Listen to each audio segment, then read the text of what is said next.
Good morning, students. Today we are going to start with a new chapter of GST, that is supplies in the course of interstate as well as intrastate trade. तो सबसे पहले समझते हैं कि nature of supply क्या है. Nature of supply in course of interstate trade. Interstate trade जैसे कि आपको पता ही है, जब हम ट्रेड करते हैं, सप्लाई करते हैं गुड्स, कहाँ से? From one state to another state.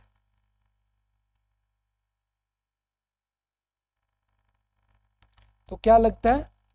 Interstate supply word use किया जाता है और टैक्स कौन सा लगता है? आईजीएसटी, इंटीग्रेटेड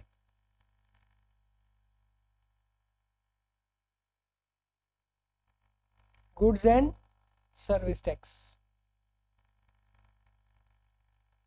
और जब हम बात करते हैं इंट्रास्टेट सप्लाईज, जैसे कि विद इन सेम स्टेट्स,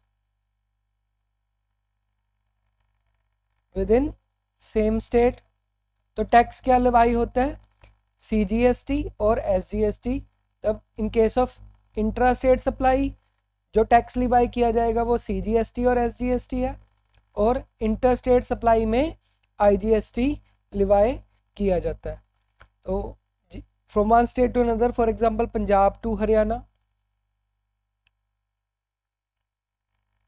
तो इंटरस्टेट है. विद इन पंजाब इंट्रास्टेट है. फर्दर बात करते हैं हम purpose of determination of nature of supply. अब नेचर ऑफ सप्लाई क्यों डिटर्मिन करना पड़ता है? रीजन बीइंग ये है कि कौन सा टैक्स लिवाई करें, आईजीएसटी लिवाई करें, सीजीएसटी लिवाई करें या एसजीएसटी लिवाई करें. तो ये पता लगाना बहुत ज़रूरी है कि कौन see nature of tax Levi करें. इस वजह से नेचर ऑफ सप्लाई का पता लगाना बहुत ज़रूरी है. Nature of supply determines which tax to be levied, मतलब कौन सा टैक्स लगाना है. इस वजह से नेचर ऑफ सप्लाई बहुत ज़्यादा ज़रूरी है पता लगाना. तो key factors which determines whether supplies interstate और इंट्रास्टेट, कहते वो कौन से फैक्टर्स हैं जो हमें पता लगाने में हेल्प करते हैं कि हमारी सप्लाई क्या है, इंटरस्टेट है या इंट्रास्टेट है. सबसे पहले आया था place of supply. Place of supply क्या चीज़ है? कहते revenue in GST accrues to the place, मतलब जीएसटी एज हमें पता है कि डेस्टिनेशन बेस्ड टैक्स है या कंजम्पशन बेस्ड टैक्स है.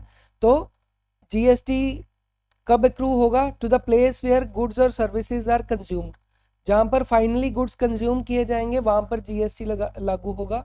बिकॉज जीएसटी क्या है? एक डेस्टिनेशन बेस्ड टैक्स है या कंजम्पशन बेस्ड टैक्स है. दूसरी बात, place of supply determines the place of consumption of goods और सर्विस और बोथ. दैट इज जो हमारी प्लेस ऑफ सप्लाई है वो हमारी सप्लाईज के बारे में बताएगी कि कहाँ अल्टीमेटली गुड्स कंज्यूम किए गए हैं.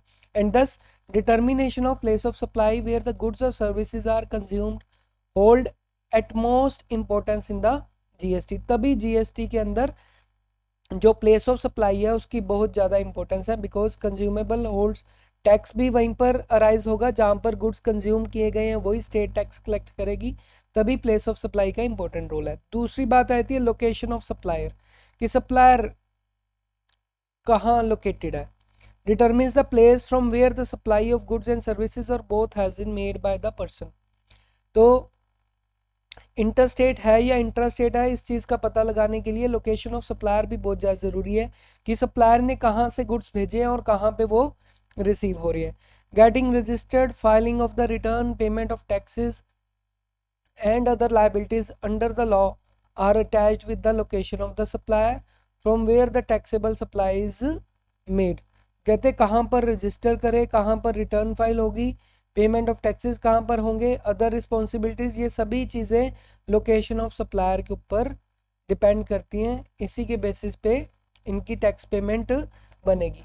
Broadly location of supplier is the, location of supplier क्या चीज़ है? Basically registered place of business है of the supplier and from where the supply is made, जहाँ से गुड्स की सप्लाई की जा रही है.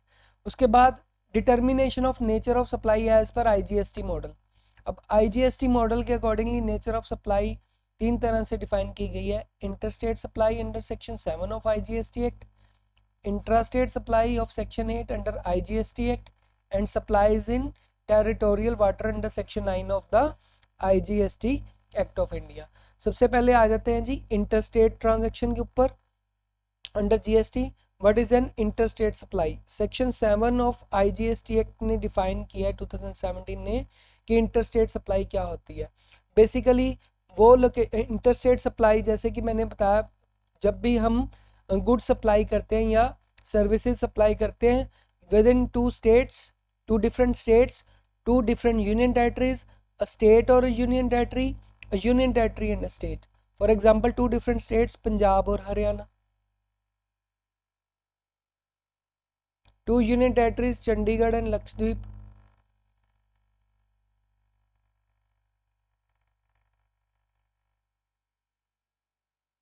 A state and a union territory, state Haryana and union territory Chandigarh. A union territory and a state Chandigarh and Himachal.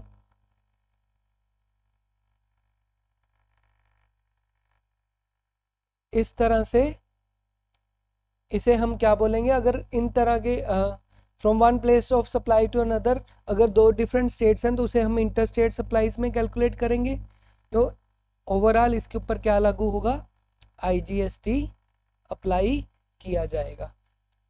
Further, interstate supply of goods under section 7(1). Interstate supply क्या है as per section 7(1) of the IGST act. जब भी हम सप्लाई करते हैं in the course of interstate trade या commerce that is from one state to another, मतलब एक स्टेट से दूसरी स्टेट करते हैं तो उसे हम इंटरस्टेट सप्लाई ऑफ गुड्स कहते हैं। Where the location of the supplier and the place of supply are in two different states. Location of supplier और प्लेस ऑफ सप्लाई एलओसी और पीओएस दो डिफरेंट स्टेट्स में है जी।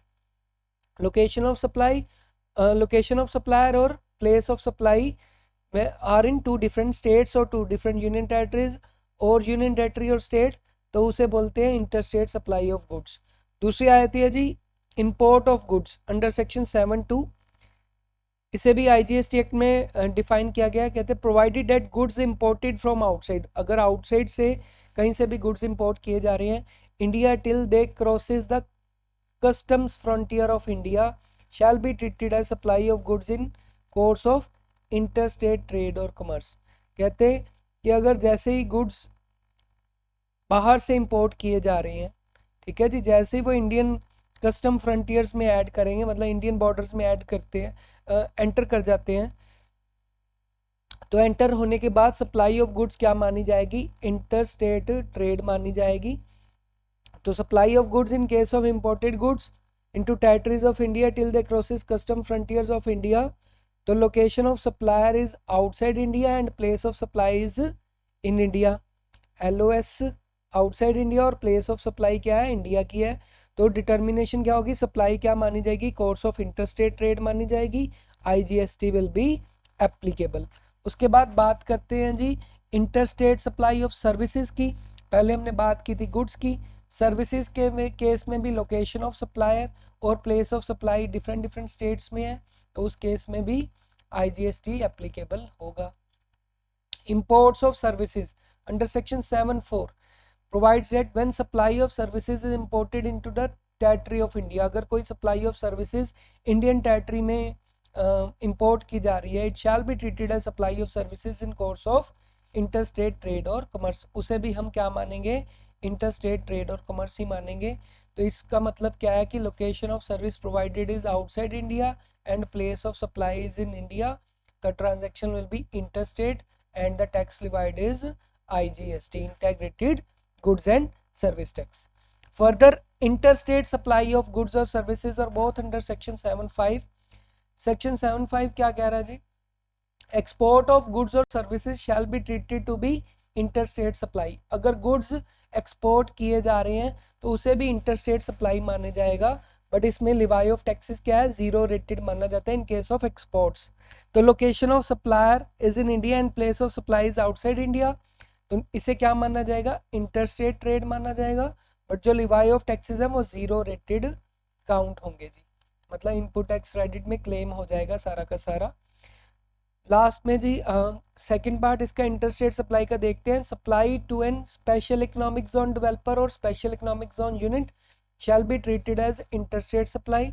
अगर कोई स्पेशल इकोनॉमिक जोन डेवलपर है या स्पेशल इकोनॉमिक जोन यूनिट्स लगाई हुई है किसी ने स्पेशल इकोनॉमिक जोन पे, तो उसे डीम्ड सप्लाई को क्या माना जाएगा, इंटरस्टेट सप्लाई माना जाएगा। और इंटरस्टेट ट्रेड का टैक्स जो लिवाई किया जाएगा वो आईजीएसटी के बेसिस पे किया जाएगा।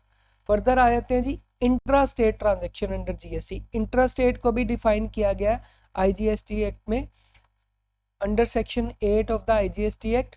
इंट्रा स्टेट सप्लाई कौन सी होती है, व्हेन सप्लाई क्या होगी, लोकेशन ऑफ सप्लायर और place of supply same state में है या सेम यूनियन टेरिटरी में है। जब location of supplier and place of supply are in the same state और यूनियन टेरिटरी, उसे हम क्या बोलते हैं, intra state supply of goods बोलते हैं। These are defined under section 8(1). तो goods where the location of supplier and place of supply of goods are in same state और union territories, it is treated as intra state. And intra state services का भी same case है।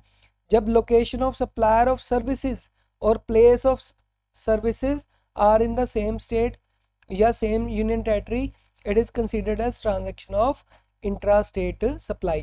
जैसे पंजाब की goods Punjab में ही है, तो एक लुधियाना में है, दूसरा पटियाला में है। तो location of supplier of services Ludhiana में है, प्लेस ऑफ सप्लाई पटियाला में है, तो basically it is the type of intra state transaction. तो ये भी डिफाइन किया गया under section 8 of the IGST act 2017। तो सप्लायर्स, उसके बाद आए थे supplies in territorial waters, section 9 of the IGST act. अब टेरिटोरियल वाटर्स को क्या कैसे डिफाइन किया गया है, under section 3 of the territorial waters, कोई भी continental shelf, exclusive economic zone and maritime zone act 1976 के द्वारा डिफाइन किया गया है। Specifies that territorial water extends up to 12 nautical miles, 12 nautical miles में डिवाइडेड है, from the base line on the coast of India and includes any bay, gulf, harbour, creek and tide river. अब एक nautical mile किसके equivalent होती है, 1.151 miles और is equal to 1.853 kilometres.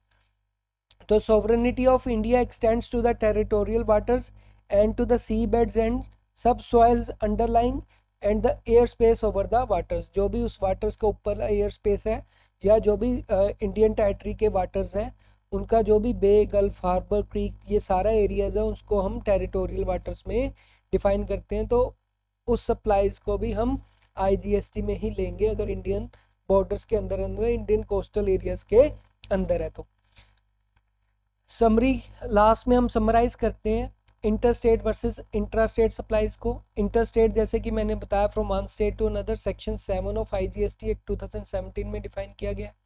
Supply of goods and services both है जी treated as inter state supply, जिसमें location of supplier and place of supply 2 different states में होती हैं, 2 डिफरेंट यूनियन टेरिटरीज में, स्टेट एंड यूनियन टेरिटरी है, ये union territory और स्टेट है।